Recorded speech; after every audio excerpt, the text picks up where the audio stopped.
আটাইতকৈ আচৰিত কথাটো হ'ল যে আমেৰিকা যুক্তৰাষ্ট্ৰত নদীৰ তাপমাত্ৰা বৰ্তমান প্ৰায় -40°C। আমেৰিকান ৱাশ্বিংটন ডিচিত আপুনি এইটো সঠিকভাৱে শুনিছে, শূন্যৰ তলত -40°।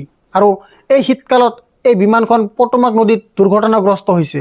আপুনি কল্পনা কৰিব পাৰে যিসকল লোক সেই নদীত পৰি আছে, যিসকল লোক সেই নদীত পৰিছে, আনকি তেওঁলোক জীয়াই থাকিলেও তীব্ৰ ঠাণ্ডাত তেওঁলোকৰ মৃত্যু হৈছে।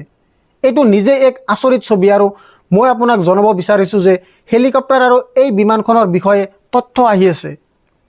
আপুনি সেই তথ্যৰ প্ৰতিটো শব্দৰ প্ৰতি মনোযোগ দিব লাগিব। ফেডাৰেল এভিয়েশ্যন এডমিনিষ্ট্ৰেশ্যনে কৈছিল যে ৰেগান ৱাশ্বিংটন ৰাষ্ট্ৰীয় বিমানবন্দৰত ৰানৱে 33 ওচৰ চাপি অহাৰ সময়ত এটা PSA airlines CRJ-700 regional jet Sikorsky S-60 হেলিকপ্টাৰৰ সৈতে সংঘৰ্ষ হৈছিল। ই এখন ব্লেক হক হেলিকপ্টাৰৰ সৈতে সংঘৰ্ষ হৈছিল। বিমান বিভাগে আৰু কি কৈছে আপোনাৰ স্ক্ৰীনত। স্থানীয় সময় অনুসৰি নিশা প্ৰায় 9 বজাত দুৰ্ঘটনাটো সংঘটিত হৈছিল। স্থানীয় সময় অনুসৰি নিশা প্ৰায় 9 বজাত GMTৰ ৰেগান ৱাশ্বিংটন ৰাষ্ট্ৰীয় বিমানবন্দৰত ৰানৱে 33ৰ ওচৰ চাপি অহাৰ সময়ত PSA এয়াৰলাইন্স বান্দিয়া CRJ-700 ৰিজনেল জেটখনত আকাশত চিকুৰস্কি S-60 হেলিকপ্টাৰৰ সৈতে সংঘৰ্ষ হয় আৰু এইটো স্বাভাৱিক